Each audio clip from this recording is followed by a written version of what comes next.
അപ്പോൾ ഗൈസ് ഒടുക്കത്തെ മഴയാണ്. അപ്പം ഉച്ചയ്ക്കത്തെ ഇൻ്റർവെല്ലിൽ ഞങ്ങൾ എല്ലാവരും കൂടി കഞ്ഞി കുടിക്കാൻ പോവാണ്. അപ്പം ഞാനും പോയി ടീംസൊക്കെ ഫ്രണ്ടിൽ പോകുന്നുണ്ട്.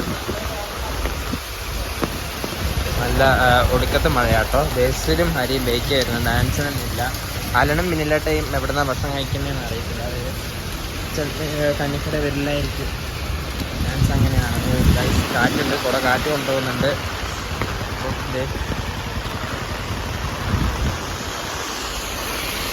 ഇവിടെ ഇൻസ്റ്റൻ്റ് തൊട്ടടുത്താട്ടോ കന്നിക്കട. അപ്പോൾ കന്നിക്കട എത്തിയിട്ട് കാണാതെ. ഗൈസ് നമ്മളതേ കന്നിക്കടയിലേക്ക് എത്തി. സിക്രസ് ഹോട്ടൽ ആണ് നമ്മുടെ കന്നിക്കട. അപ്പം സീറ്റ് ഉണ്ടോ നോക്കട്ടെ. മഴയായതുകൊണ്ട് നമ്മൾ ഇഷ്ടം പോലെ സീറ്റ് ഉണ്ട്. അപ്പോൾ അവിടെ ഇരുന്ന് കഞ്ഞി ഓർഡർ ചെയ്ത് കഴിഞ്ഞിട്ടുള്ള വിശേഷങ്ങൾ കാണാം. അപ്പോൾ ഗൈസ് കഞ്ഞി വന്നത് ഉപ്പുവെള്ളമുണ്ട്. കറികളൊക്കെ ഇപ്പോൾ വരും. അപ്പോൾ ഗൈസ് കറിയൊക്കെ വന്നു. നമ്മൾ മോരൊഴിക്കുകയാണ്.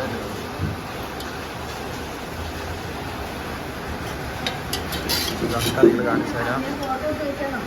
വ്ളോഗ്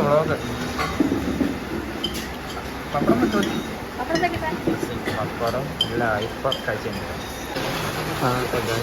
കഞ്ഞി കുടിച്ച് കഴിഞ്ഞ് നല്ല മഴയാണ്. ഞാൻ കഴിഞ്ഞിട്ട് കഴിക്കുന്നേ ഉള്ളൂ. ഗൈസ് നല്ല മഴയാണ്.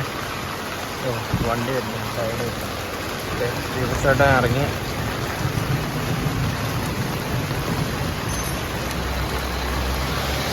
ചേട്ടാ ഫോണിൻ്റെ ഫ്ലാഷ് ആണോ? ആ അപ്പം നമ്മളിനി ക്ലാസ്സിൽ പോവാണ്. ബേക്കുന്ന വണ്ടിയൊന്നും ഉണ്ടാവില്ല. ഫോണിൻ്റെ സെൻറ്ററിൽ കൂടെ നടക്കുന്ന ക്ലാസ് ചെന്നിട്ട് ഞാൻ ക്ലാസ്സിൽ കയറി ഇനിയിപ്പോൾ എഴുതാറുണ്ട് കുറേ. അപ്പോൾ അത് എഴുതലായിരിക്കും. അത് അപ്പോൾ ഗൈസ് നമ്മുടെ ക്ലാസ്സിൽ നാശേച്ചി, അമീന, ആൽജോ നമ്മളെല്ലാവരും കൂടി ഇതേ പിന്നിലായിട്ട് നിൽക്കുന്നു. ഹായ് പറ. അപ്പം നമ്മളെല്ലാവരും കൂടി ചായ കുടിക്കാൻ പോവാണ്. ദീപ്ചാണ് ഇപ്പോൾ ഒരു ബുക്ക് വെക്കാൻ പോയതാണ്. കണ്ടോ നേരത്തെ മഴേൻ്റെ ആഫ്റ്റർ എഫക്റ്റ്. അപ്പം തൊട്ടടുത്തുള്ള ചായക്കടയിലേക്കോട്ടോ പോണേ. അപ്പം ഗൈസ് നമ്മൾ ചായയും 3 കട്ട്ലറ്റും ഒരു പരിപ്പോടെയാണ് പറഞ്ഞേക്കുന്നത്. ഐസ്ക്രീമും ഉണ്ട് കേട്ടോ. അപ്പം ആൽജോ ഉണ്ട്, നോപ്പേച്ചി ഉണ്ട്, നമീനയുണ്ട്. അപ്പം ചായ വരുന്നേ ഉണ്ട്. അത് S24 എന്തോ വർത്താനം കേട്ടോ അവിടെ നടക്കുന്നത്.